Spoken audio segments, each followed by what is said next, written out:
우리가 영화를 보면은 이런 인상적인 장면이 나올 때가 있어요. 이 남자 주인공과 여자 주인공이 어찌어찌 하다가 이 적의 공격을 받게 되고 여자 주인공이 그만 벼랑 아래로 떨어지는 겁니다. 그 순간 갑자기 남자 주인공의 팔이 휙 그 벼랑 아래를 향해서 내밀어서 그 여자 주인공을 극적으로 딱 붙잡는 거예요. 그럼 그다음부터는 그 영화를 보는 우리 마음은 쫄깃쫄깃합니다. 저 남자가 저 여인의 손을 놓지 않고 끝까지 붙잡을 수 있을까? 그러면 또 마침 그 남자 주인공은 대부분 부상을 입었어요. 총을 맞았다든지 피를 흘리는 손을 가지고 어떻게 해야 돼요? 마지막 그냥 강한 힘으로 소리를 지르면서 여자 주인공을 탁 끌어올리면 또 여자 주인공은 또 감동을 해가지고 또 남자 주인공을 꽉 껴안고 그냥 해피엔딩으로 끝나는 모습을 보면서 저는 그 모습을 보다 문득 그 생각이 들었어요. 내 인생의 벼랑에서 내가 떨어진다고 느껴질 때 성령님은 가만히 계실까? 반드시 그 강한 팔을 펴서 우리를 붙잡아 주실 줄 믿습니다. 우리는 그것을 믿기 때문에 우리는 신랑 되신 예수님, 신랑 되신 예수 그리스도의 영이신 성령님과 날마다 함께 동행하면서 동거하면서 동거동락하는 인생을 살게 되는 것입니다. 사도행전 20장 22절부터 24절에 보니까 보라 이제 나는 성령에 매여 예루살렘으로 가는데 거기서 무슨 일을 당하는지 알지 못하노라. 오직 성령이 각 성에서 내게 증언하여 결박과 환난이 나를 기다린다 하시나 내가 달려갈 길과 주 예수께 받은 사명 곧 하나님의 은혜의 복음을 증언하는 일을 마치려 하면은 나의 생명조차 조금도 귀한 것으로 여기지 아니하노라. 바울 목사님은 성령에게 매어있는 인생이다라고 자신을 말하고 있습니다. 바울 목사님의 당당한 삶, 심지어는 죽음이 기다리고 환난이 기다린다는 그곳을 향해 나아가도 두려워하지 않는 인생, 자신의 생명조차도 조금도 귀한 것으로 여기지 않을 만큼 투철한 사명감과 의지를 가진 그런 인생을 살 수 있었던 비결을 뭐라고 말하냐면 나는 성령에 매어있다. 모든 그리스도인들은 성령에 매어있는 자들입니다. 여기 매어있다의 매다라는 말은 데오라는 말을 쓰는데 이 말은 묶다, 묶는다는 뜻이에요. 수갑을 채우듯이. 어떤 영화에 보니까 이 형사와 이 범죄자가 함께 수갑을 차고는 도망 다니는 그런 영화도 있더라고요. 둘은 적의 공격을 받고 있는 거예요. 이 범죄자라고 모함받은 이 사람이 암살하려는 적으로부터 이 같이 수갑을 차고 있으니까 어떻게 되겠어요? 함께 생존하기 위해서 함께 뛰고 함께 구르고 함께 싸워야 되는 그걸 보면서 어차피 이 데오라는 단어, 나는 성령님께 매어 있다는 말은 그런 말일 것 같아요. 사나 죽으나 나는 성령님과 함께 살 수밖에 없고 성령님과 함께 그 문제를 해칠 수밖에 없고 성령님과 함께 그 문제와 싸워 이길 수밖에 없다는 거예요. 나는 성령님께 매어 있는 자다. 여러분 그리스도인들은 성령님께 매어 있는 인생입니다. 우리가 무엇을 하든 어디에 있든 심지어 인생의 벼랑 끝 아니 광야 한가운데서도 우리는 성령님과 함께하는 것입니다. 그런 의미에서 오늘 본문에 한 이디오피아 내시가 이 광야에서 빌립 집사님을 통해서 복음을 듣게 되고 침례를 받는 이 과정을 통해서 그의 안에 성령님이 오셨습니다. 이 빌립 집사님께 성령님이 오셨을 때 그냥 오신 게 아니라 그의 인생을 바울 목사님처럼 성령의 메인자가 되게 하시기 위해서 성령님을 오신 것입니다. 여러분 성령님 여러분들 오실 때 그냥 오지 않습니다. 수갑 가지고 오세요. 그 수갑은 우리가 풀 수 없습니다. 저 천국에 가야 예수님이 풀어줘야만 풀 수 있어요. 이 열쇠는 성령님 하나님만 가지고 계시단 말이에요.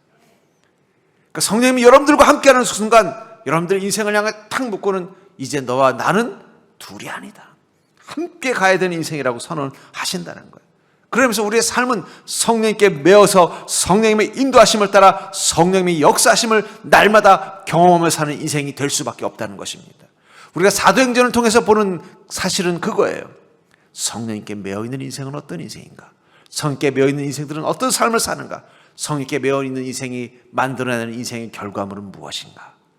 그것을 통해서 우리와도 이미 함께 계신 성령님, 그 성령님께서도 동일하게 바울 목사님처럼 또 이 에디오피아 내시처럼 빌립처럼 그 인생 가운데 그 강한 팔로 꽉 붙잡고 이제 나와 함께하는 인생이라고 선언하신다면 여러분들과 함께 계신 그 성령님은 여러분들의 인생을 어디로 이끌고 가실까요? 저는 오늘 이 이디오피아 내시를 만나러 오신 이 성령님을 통해서 내게 오신 성령님은 어떤 분인지를 여러분들 깨닫고 이제는 그분의 그 강한 팔 앞에 여러분들의 삶을 맡기고 나가는 자가 될 수 있기를 주의 이름으로 축복합니다. 먼저 우리가 알 수 있는 것은 내가 성령님께 가는 게 아니라 성령님이 내게 먼저 오신다는 것입니다. 여러분 꼭 기억하십시오. 내가 성령님을 찾아가는 게 아니라 성령님께서 내게 오시는 것입니다. 26절을 보니까 주의 사자가 빌립에게 말하 이르되 일어나서 남쪽으로 향하여 예루살렘에서 가사로 내려가는 길까지 가라 하니 그 길은 광야라. 일어나 가서 보니 에디오피아 사람 곧 에디오피아 여왕 간다게의 모든 국거를 맡은 관리인 네시가 예배하러 예루살렘에 왔다가 돌아가는데 수레를 타고 선자 이사야의 글을 읽더라. 여기 보니까 빌립 집사님을 누가 이끌고 갔습니까? 성령님께서 이끌고 갔어요. 어디로 갔습니까? 광야로 이끌고 갔어요. 왜 빌립 집사님을 성령님께서 광야로 이끌고 갔을까요? 그 광야에 지금 누가 있는 것입니까? 하나님은 알고 있지만 복음이 무엇인지를 알지 못하고 복음도 알지 못할 뿐만 아니라 성령님의 계심도 알지 못하는 이 이디오피아 내시를 만나기 위해서 성령님은 빌립 집사를 이끌고 광야로 오셨다는 것입니다. 여러분, 우리 인생의 광야에서 우리는 성령님을 만날 수 있다는 사실을 기억하시기 바랍니다. 결국 이 성령님은요, 왜 빌립 집사를 광야로 이끄셨을까요? 물론 빌립 집사님 사명을 위해서도 있지만 중요한 건 성령님이 이디오피아 내시를 만나시기 위해서, 빌립 집사를 통해서 이디오피아 내시를 만나시기 위해서 오셨다는 것입니다.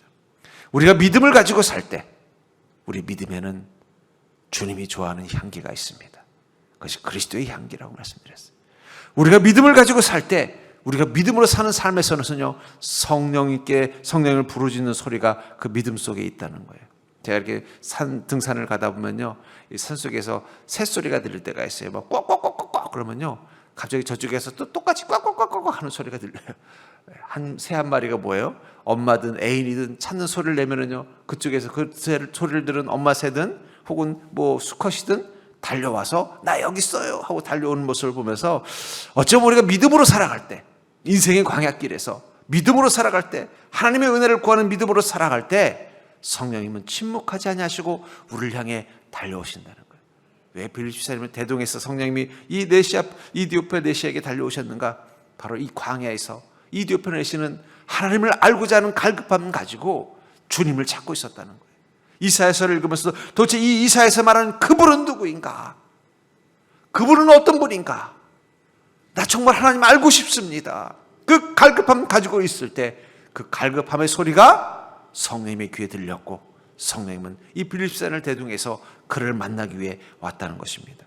여러분, 누가 성령님을 만나는가? 그것은 그 안에 갈급함을 가진 사람이라는 사실을 기억하시기 바랍니다. 영적으로 깨어있는 사람, 영적으로 갈급함을 가진 사람을 성령님은 만나주십니다. 성령 충만한 사람은요, 갈급한 사람만 성령 충만함을 받는 거예요. 갈급함이 없으면 성령 충만함은 없습니다. 요즘은 기도원 잘 안 가지만 제가 어릴 때만은 기도원을 참 많이들 가셨어요.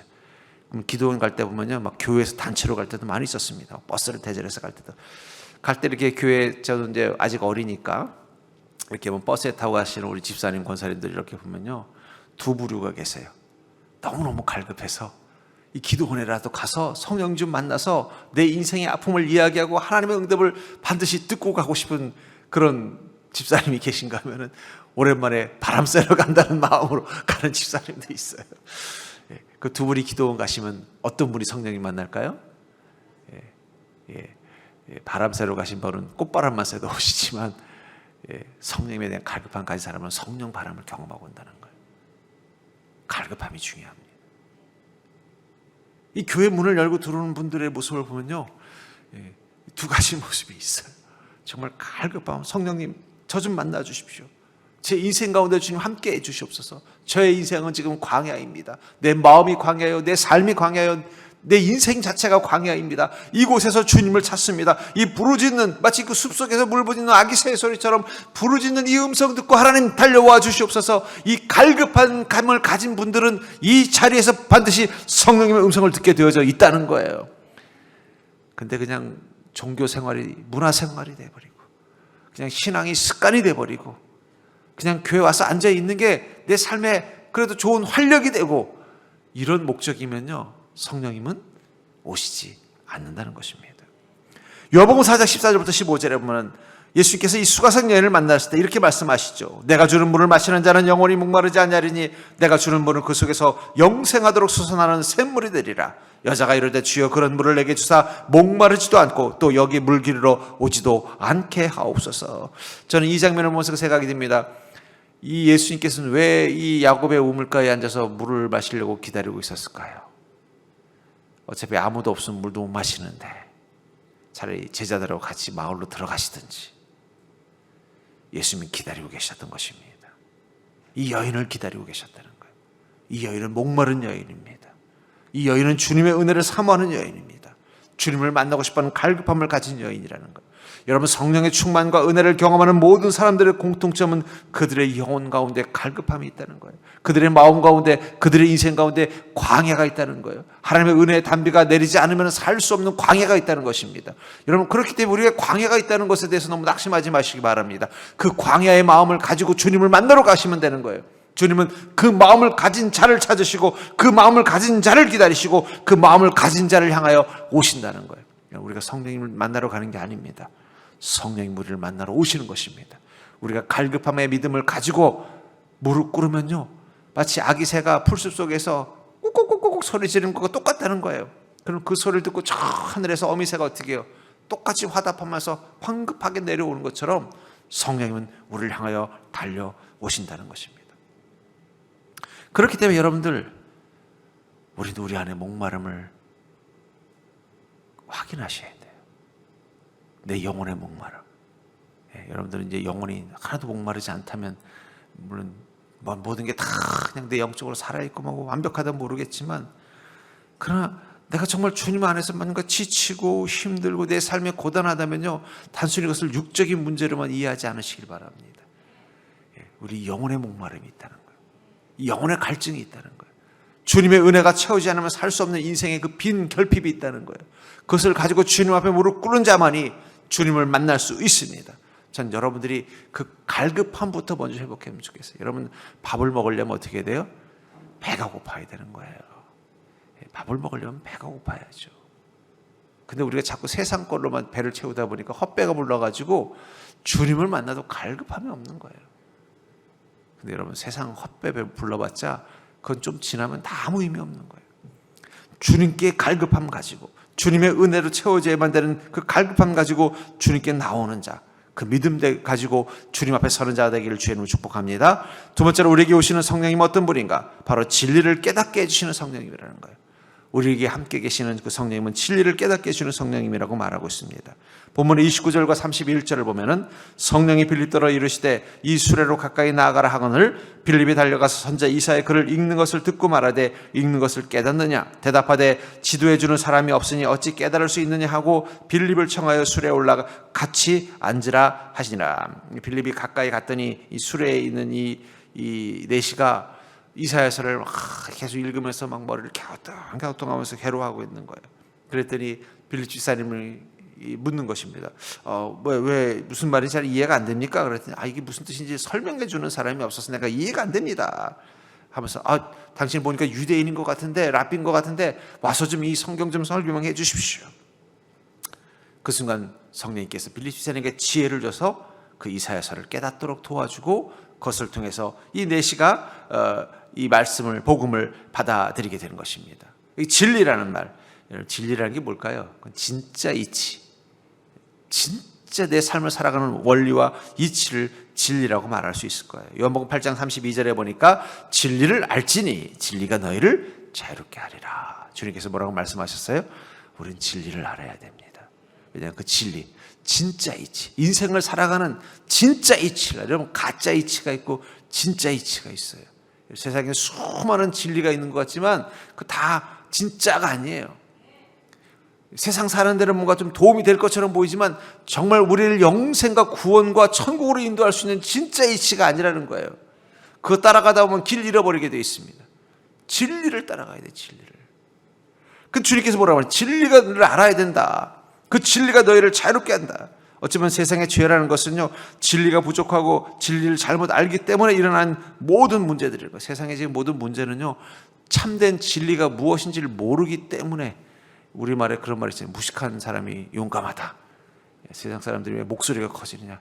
진리가 아니라 거짓을 가지고서 그냥 대단한 것처럼 막 하니까 그런 거예요. 진짜 아는 사람은요, 여러분, 공부도요 많이 한 사람들은요 말을 함부로 하지 않습니다. 왜냐하면 이 진짜를 알면은요 이게 함부로 말하기가 힘들어요. 근데 어설프게 하는 사람이 어설프게 하는 사람이 되게 잘하는 것처럼 막 하는 거예요. 성경도요, 너무 쉽게 풀어주면요, 그건 가짜일 확률이 높습니다. 왜냐면 성경이 그렇게 쉽게 풀릴 수 있는 거면은 누가 이걸 뭐 굳이 성령님의 도움을 받으면서 뭘 할 필요가 있습니까? 왜 성경학자가 있고 왜 신학자가 있고 왜 목사가 있겠어요? 그렇게 쉬운 거면. 운전도 그렇잖아요. 여러분, 운전 참 쉬워요. 핸들을 잡는다, 시동을 켠다, 브레이크를 밟는다, 엑셀을 밟는다, 기아를 변속한다. 이것만 하면 운전 다 할 수 있어요. 그럼 한번 해보세요. 하다가 얼마 못 나가서 어떻게 단차 들이받고 병원 시대 져야 됩니다. 그것만 가지고는 안 되는 거예요. 근데 그게 다인 것처럼 말하는 거예요. 이 세상에 보면 이 진리가 아닌 것을, 또는 부족한 진리를 진리인 척하면서 전부인 것처럼 하면서 사람들이 현혹합니다. 근데 진짜 진리는 뭐예요? 예수 그리스도라는 거예요. 요한복음 14장 6절에 보니까 예수께서 이르시되 내가 곧 길이요 진리요 생명이니 나로 말미암지 않고는 아버지께로 올 자가 없느니라. 여러분, 진짜 진리는 뭘까요? 우리를 생명의 길로 인도하는 힘이 있는 게 진짜 진리. 왜 우리가 성령님께 와야 되는가? 성령을 만나야만 우리는 진짜 진리를 알게 됩니다. 길이요 진리요 생명이 되는 예수 그리스도를 만나야만 우리를 생명의 길로 인도하는 삶이 무엇인지를 알아요. 그렇기 때문에 복된 삶의 기초는 뭐예요? 바로 진리를 아는 것입니다. 여러분, 우리가 진리를 알아야죠. 진짜를 알아야 가짜를 구분할 수 있는 것입니다. 가짜와 진짜를 구분할 수 있어야 우리가 진짜를 따라가는 삶을 살 때 복된 삶을 사는 것입니다. 어쩌면 많은 사람들이, 세상 사람들이 지금 사는 모습을 보면요, 자꾸 천국을 못 찾고 막 헤매는 것 같이 보여요. 심지어 그리스도인들마저도 천국으로 가는 길을 잃어버린 것 같아요. 길치들이 너무 많아졌어요. 성령님께서 우리와 함께 하면서 우리를 어디로 인도할까요? 진리로 가게 만들어준다는 거예요. 그 진리를 따라가면 되는 거예요. 여러분, 우리는 어떻게 살아야 될까 고민하는 사람들이 아닙니다. 진리가 무엇인지를 고민할 뿐입니다. 예수 그리스도가 진리이기 때문에 그 주님의 음성이 무엇인지를 듣기를 원하는 자들입니다. 그 음성을 듣고 깨닫고 듣고 순종하면은요, 우리는 길과 생명을 경험할 수 있는 것입니다. 그렇기 때문에 여러분들, 우리에게 정말 중요한 것은 성령님의 음성을 듣고 우리가 어떤 인생을 가야 되는지를 하루하루 결정하면서 가야 돼요. 여러분, 내비게이션을 운전하시는 분들은 잘 알아요. 내비게이션을 켜고 길을 갈 때는요, 내비게이션이 계속 하는 말에 귀를 기울여야 돼요. 잠깐만 딴짓하면 어떻게 돼요? 빠져나가야 되는 길 놓치면 빙 돌아서 가야 되는 거예요. 잘못하면은요, 역주행도 하고 그래요. 계속 귀를 기울여야 되는 거예요. 그러나 귀만 잘 기울이면 어떻게 돼요?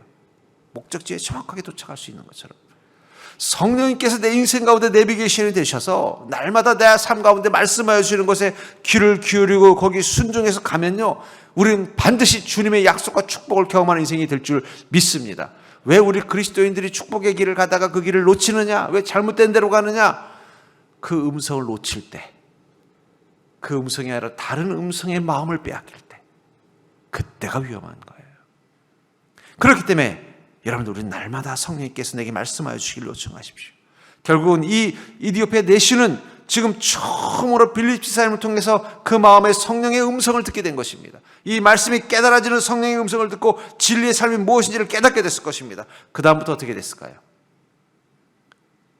이제 그 말씀을 깨닫는 능력, 성령이 주시는 그 깨닫는 능력을 가지고 자기 고향에 돌아가서 이제는 빌립 지사님이 에디오피아 내시에게 복음을 전한 것처럼 그가 이제는 그 이디오피아에 있는 다른 사람들에게 복음을 전하는 자가 되어서 이디오피아를 기독교 국가로 만드는 위대한 복음 전도자가 됐다는 거예요.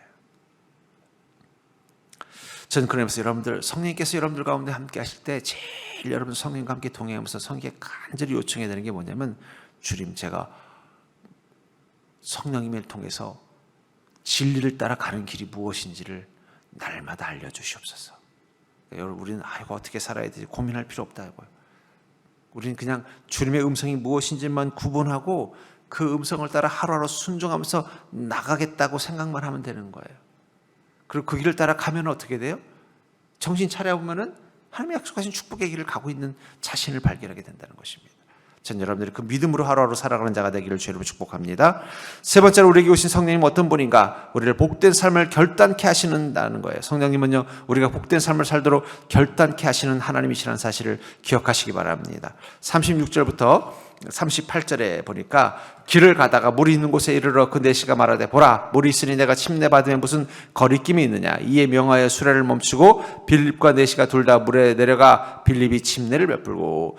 이 빌립 사람이 이 내시가 복음을 듣고 나니까 확신이 생긴 거예요. 아 그렇구나. 믿는 자는 반드시 예수 그리스도의 이름으로 침례를 받고 거듭나야 되는구나. 그 사실을 깨닫고 나니까 마침 물이 보이니까 아유 왜 망설이고 있습니까? 내게 빨리 침례를 주십시오. 여기 보면 무슨 거리낌이 있느냐. 이런 그의 마음 가운데 확실히 생기를 느낍니다. 여러분 성령이 충만하면요 우리 마음의 번민과 갈등과 이 흔들림이 사라집니다. 성령이 우리 안에 있으면 확신이 있어요. 자기 인생에 대한 확신이 생기고 판단에 대한 확신이 생기고. 왜냐하면 성령의 음성이 들리니까. 아 성령님이 시키는 대로만 하면 되는데 뭘 걱정하겠습니까? 여러분 성령님의 음성이 안 들리는 게 무서운 거예요. 하나님의 음성이 안 들릴 때 위험한 거예요. 들리면 그리스도인들은 걱정할 필요가 없습니다. 그냥 그 음성 따라 가기로 하면 되는 거예요. 확신이 생기는 거예요. 확신이 생기니까 또 어떻게 됩니까? 결단을 합니다. 결단을 하고 주님의 말씀 앞에 순종하면 나가면은요 성령님은 반드시 역사하게 돼 있다는 거예요. 여러분 성령님께서 우리 인생 가운데 역사할 때 이 단계, 이 공정이 있어요. 먼저 우리가 성령의 음성 앞에 귀를 기울이는 순간 우리 안에 확신이 생기고 확신은 우리로 하여금 결단하게 만들고 결단하는 믿음 가운데 성령님은 역사하는 것입니다. 그리고 나서 이 성령님은 어떻게 했습니까? 내시와 함께 하게 된 것입니다. 빌립은 이 성령님께서 빌립에게 침례를 딱 베풀게 했습니다. 그리고 물에서 올라오고 나서 성령님께서 빌립을 휙 데리고 가버렸어요. 아마 내시가 정신 차려보니까 자기에게 침례를 준 빌립이 사라진 걸 느꼈을 것입니다. 왜 그렇게 했을까요? 인사도 좀 시키고. 이 내시가 만나야 되는 건 빌립이 아니에요. 이 내시가 만나야 되는 건 성령님입니다. 그리고 성령님은 이미 이제 이 내시 안에 오신 겁니다. 빌립 지사님은 이 내시가 성령님을 만나게 하기 위해서 하나님께서 쓰시는 도구였을 뿐이에요. 그러니까 어떻게 돼요? 빌립 지사님은 또 다른 성령님을 만나야 되는 영혼을 향해 먼저 보내버리시고 이제는 성령님이 친히 이 내시와 함께 하시면서 그의 인생 가운데 주인이 되시고 그의 인생을 복된 길로 인도하셨다는 거예요. 여러분 우리가 성령 충만이 되는 이유 중에 하나는요 세상을 바라보면 자꾸 어떻게 살아야 되는지 자꾸 고민이 되고 근심이 되고 또 세상을 살아가면서 자꾸 자신감을 잃어버릴 때가 많습니다. 그러나 성령님이 내 안에 계신 게 분명하게 느껴지면요 그 다음부터 나는 확신이 생기는 거예요. 결단하게 되는 거예요.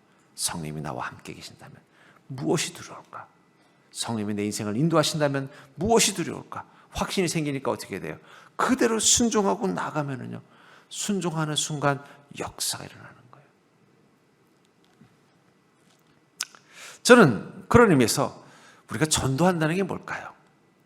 그건 빌립 지사님이 그 빌립 지사님 안에 계신 성령님을 그 이디오페 내시에게 소위 붙여쓰기라는 말 들어보셨어요? 이렇게 복사하기 붙여넣기 하듯이 내 안에 계신 성령님이 그 안에 임한제하게 만드는 것. 그게 전도예요.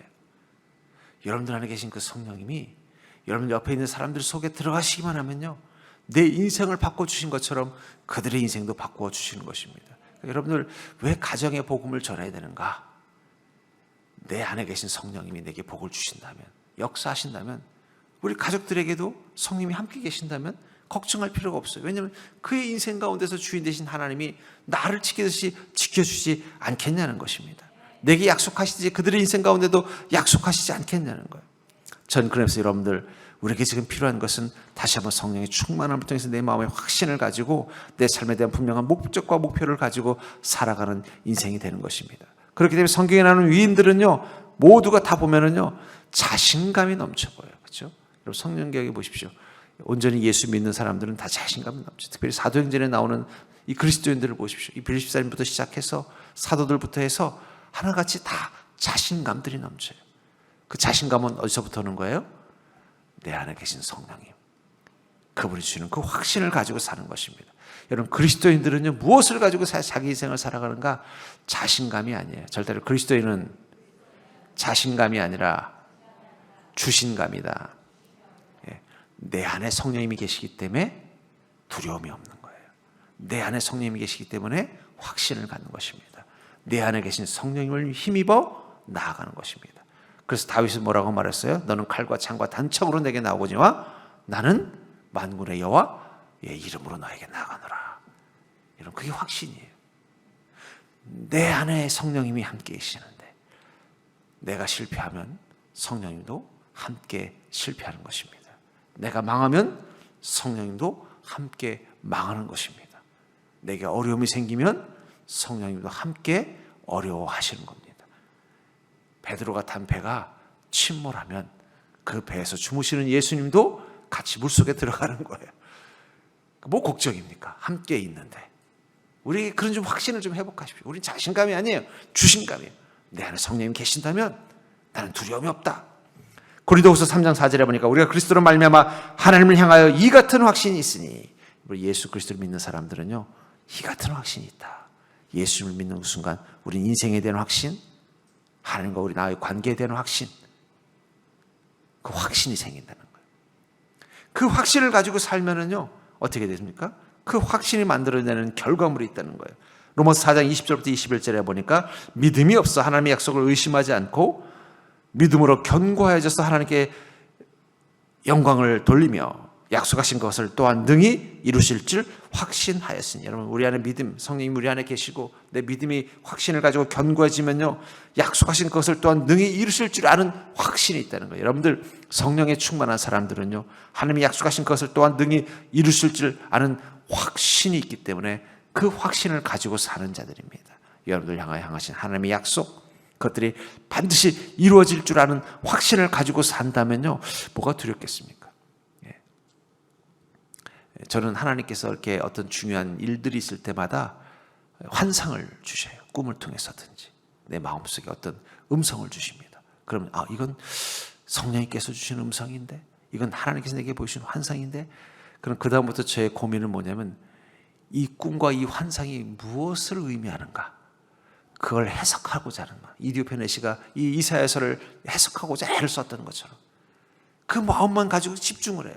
그러다가 하나님께서 이런 뜻이구나 하면요 그럼 갑자기 두려움이 사라지고 그대로 순종하면 되는 거예요. 왜냐하면 하나님께서 약속하신 것은 또한 능히 이루실 것을 확신하기 때문에. 여러분, 믿음의 사람들은요 하나님께서 약속하신 것은 또한 능히 이루실 줄을 확신하는 확신을 가진 자들입니다. 그렇기 때문에 믿음의 사람들은 오직 한 가지만 있으면 되는 거예요. 성령님이 내게 주신 약속이 무엇인가, 성령이 내게 주신 음성이 무엇인가, 나와 계신 함께 계신 성령님이 내게 인생을 통해서 어떤 인생을 만들어 가려고 하시는가, 그것만 보면 되는 거예요. 여러분, 그리스도인들은 세상 돌아가는 거 물론 봐야 되고 또 나름대로 준비도 해야 되고 또 거기에서 어떻게 지혜롭게 해야 될지 고민도 해야 되지만 거기에 마음을 다 뺏기시면 안 되고요. 여러분들과 함께 계신 성령님을 보셔야 되는 거예요. 성령님이 어떻게 하시길 원하시는지 거기에 맞춰서 가면 된다는 것입니다. 39절에 보니까 둘이 물에서 올라올 새 주의 영이 빌립을 이끌어 간지라. 내시는 기쁘게 길을 가므로 그를 다시 보지 못하니라. 왜 내시는 기쁘게 갔을까요? 그 안에 이미 성령님이 오셨기 때문입니다. 성령님이 그 안에 이미 함께 동행하신 거예요. 이제 성령님이 두 분이 되신 거예요. 빌립 속에 계신 성령님, 내시 속에 계신 성령님. 이 내시 안에 계신 성령님이 이 내시를 끌고 가고 빌립 안에 계신 성령님은 빌립을 끌고 가신 것입니다. 그 둘의 만남의 목적은 성령님을 경험하고, 여러분 성도의 만남의 목적은 각자 안에 계신 성령님을 경험하는 것입니다. 그러니까 여러분 서로가 서로를 성령 충만하도록 돕는 자가 되셔야 돼요. 그러니까 성도의 교제에서 가장 중요한 건 당신 안에 성령님은 안녕하십니까? 당신 안에 성령님은 지금 무엇을 말씀하고 계십니까? 당신의 인생 가운데 계신 성령님은 여러분들을 어떻게 붙잡고 계십니까? 이걸 점검해 주는 거예요. 서로 점검해 주는 겁니다. 점검을 통해서 어떻게 해요? 성령님의 능력으로 무장되어 살도록 도와주는 것이 성도의 교제의 목적이라는 거예요. 그래서 주의 영이 빌립을 이끌어가다, 이끌어가다라는 말이 헬라어로 아르파조라는 말인데 이건 힘으로 빼앗다는 뜻이에요. 다시 말해 성령님이 어떻게 했다는 거예요? 그 강한 팔로 붙잡고 휙 끌고 간 거예요. 그 강한 힘으로 확 끌고 간 거예요. 그러니까 빌립 지사님은 가고 싶어서 간 게 아니라 성령님이 어떻게 한 거예요? 좀 남아서 이디오페 내시가 침대도 줬으니까 이디오페 내시가 아이고 이렇게 나에게 귀한 복음을 주셔서 감사합니다. 내가 이래봬도 이디오페에서는 그래도 이 소위 말하는 재무부 장관인데 우리 집에 가면요 멋진 집도 있고 또 멋진 음식도 있으니까 이번 기회에 우리 이디오피아에 가서 관광도 좀 하시고 저희 집에서 좀 머물면서 저랑 같이 함께 교제도 좀 나누십시오. 이런 마음이 빌립보 사람에게도 좀 있었을 것 같아요. 근데 성령이 그래요. 야, 그럴 시간 없다. 빨리 가자. 너는 또 다른 곳에 가서 아직 성령을 만나지 못한 영혼들에게 성령을 전달해야지. 가자. 붙잡고 가버리셨다는 거예요. 아, 그럼 이디오피아 내시는 어떻게 합니까? 걱정할 필요 없다. 그 내시 속에 이미 내가 들어갔다. 내가 이제 그를 붙잡고 갈 거야. 그의 인생 가운데 그를 붙잡고 갈 거야. 여러분들, 그리스도인의 인생은요 오직 성령이만 붙잡고 가는 것입니다. 성령의 붙잡음을 따라 끌려가기만 하면 되는 거예요. 그게 뭐예요? 아르파죠. 끌고 가는 거예요. 힘으로 빼는 거예요. 어쩌면 빌립보 사람의 그 인생 가운데 늘 설렘과 확신이 넘쳤던 이유는 뭘까요? 그것은 성령이 자기를 날마다 강한 팔로 끌고 가기 때문에, 아, 이번엔 또 어디로 나를 끌고 가실까? 그곳에 가서 또 내가 어떤 또 하나님의 은혜와 권능을 경험하게 하실까? 그 설렘이 있다는 거예요. 그 확신이 있다는 거예요. 여러분, 그리스도인은 그런 마음 가지고 사셔야 됩니다. 성령이 여러분들을 붙잡고 계신다면, 이 아르파족 강한 팔로 빼앗고 계신다면 성령이 이끄시는 대로 끌려가시면 되는 거예요. 끌려가시면. 네. 보이진 않지만 성령님의 강한 팔이 여러분의 삶을 끌고 가 있다는 확신을 가지고 사십시오. 여러분, 그리스도인들, 성령이 충만한 그리스도인들, 믿음으로 무장된 그리스도인들은요 무엇을 하든 어디에 있든 성령님이 그 인생을 끌고 가고 있는 것입니다. 그냥 거기 맡기고 가십시오. 성령님께서 여러분들 얼마나 사랑하시는데 끌고 가면은 좋은 데로 끌고 가겠지 뭐 나쁜 데로 끌고 가겠습니까? 사랑하는 이 남녀가 서로 사랑에 빠져서 서로 사랑할 때 갑자기 남자친구가 눈 좀 감아봐 그리고 손을 끌고 가면은 어디로 끌고 가겠어요? 뭐 어디 벼랑으로 끌고 가겠습니까? 어디 좋은 데 끌고 가겠죠. 그러면 어떻게 돼요? 아, 왜 그래 하면서 어떻게 해요? 설레는 마음 가지고 끌고 가는 팔에 맡기고 가는 거예요. 가서 눈 떠봐 그러면 어떻게 돼요? 그냥 서프라이즈 하면서 그냥 멋진 축제를 또 멋진 잔치를 마련해 놓는 것처럼 우리는 그런 설렘 가지고 살자는 거예요. 우리는 성령께 매어 있는 자입니다. 성령 우리 안에 이미 와 계십니다. 우리를 만나기 싶으셔서 달려오신 하나님, 그리고 우리가 참된 생명의 길을 갈 수 있도록 우리 안에 음성이 되어주신 하나님, 그리고 우리를 붙잡고서 우리가 복된 길로 갈 수 있도록 인도하시는 하나님, 우리는 그 설렘과 확신을 가지고 나아갈 필요가 있다는 거예요. 이미 여러분들은 성령의 그 강한 팔에 붙잡힌 자입니다. 매인 자입니다. 근데 한번 물어볼게요. 그 팔 힘을 좀 경험해 보셨습니까? 그 팔이 막 나를 이끌고 가는 게 경험되어지고 계시나요? 전 여러분이 날마다 이 빌립보 지사님처럼 그걸 날마다 경험하는 자가 되기를 주님으로 축복합니다. 빌립보 지사님 어떤 마음으로 이 이디오피아 내시를 떠나갔을까요? 성령이 끌고 가는 건, 아이고 이번에 또 어디로 나를 또 데려가셔서 또 어떤 일을 하게 하실까 막 설렘을 가지고 기대함을 갖고 성령께 모든 걸 맡기고 갔을 것입니다. 성경에 나오는 이 위인들, 특히 사도행전에 나오는 이 사도들이나 위인들은 다 똑같은 마음에 따라 성령의 이끄심에 따라 자기 삶을 맡기고 간 거예요. 내가 이걸 어떻게 해결하나 이런 고민하지 않아요. 옥문 안에 갇혀서도 어떻게 해요? 여기서 나를 일로 이 안에 들어오게 하시는 것은 성령님이지 이 나를 괴롭히는 이 성의 이 사람들이라는 생각을 안 했다는 거예요. 성령이 이 성문 안에 들어오게, 이 옥문 안에 들어오게 하셨다면 또 이 옥문으로 끌고 나가시는 것도 성령님 테니까 나는 오직 그분에게 맡기고 가겠다는 마음 가지고 거기서 기도하고 찬양했더니 어떻게 해요? 옥문이 열리고 오히려 간수가 또 성령님을 만나도록 인도하시더라는 거예요. 간수의 집으로 인도하더라는 거예요. 얼마나 신나는 일입니까? 전 여러분들이 그 신나는 인생을 살 수 있기를 주의 이름으로 축원합니다. 이미 성령님은 여러분들에게 꽉 붙잡고 계시다는 거예요. 성령님은 여러분들의 인생을 리드, 이끌고 싶어 하십니다. 맡기고 가시면 돼요. 그것을 위해서 우리에게 지금 필요한 건 오직 하나입니다. 그것은 확신입니다. 성령님이 나와 함께 계신다면, 내가 이미 성령님께 매인 자라면, 성령의 그 강한 팔이 나를 끌고 있는 인생이라면 나는 성령님의 인도하심을 따라 가기만 하면 된다는 확신, 그분의 음성을 따라 가기만 하면 된다는 확신, 그분이 이끄는 대로 간다면 반드시 그 약속이 이루어질 것이라는 확신, 약속하신 것을 또한 능히 이루실 줄을 아노라 하는 그 확신만 가지고 사시면 된다는 거예요. 오늘 이 시간 이 자리에 여러분들 평소에 주렁주렁 마치 악세사리처럼 달고 있었던 근심, 고민, 두려움, 슬픔, 외로움들은 다 버리고 가시길 주의 이름으로 축복합니다. 우리 몸에 묶여있는, 우리 마음에 묶여야 되는 건 오직 성령님 한 분만 묶이시면 돼요. 그분의 말씀과 그분의 약속만 꽉 묶고 성령님의 팔이 나를 꽉 붙잡아 달라고 요청하는 믿음 되기를 주의 이름으로 축원합니다. 두 손 높이 든다는 건 뭐예요? 내 손이 지금 비었으니 좀 잡아주십시오. 벼랑에서 떨어질 때 여자 주인공을 남자 주인공이 손을 내밀어 꽉 잡는 것처럼 나를 좀 잡아주시고 나를 주님의 은혜와 능력으로 끌어달라는 요청하는 게 바로 두 손 높이 들고 기도하는 것입니다. 여러분들 그 믿음 가지고 오늘 돌아가는 걸음 되기를 주의 이름으로 축복합니다.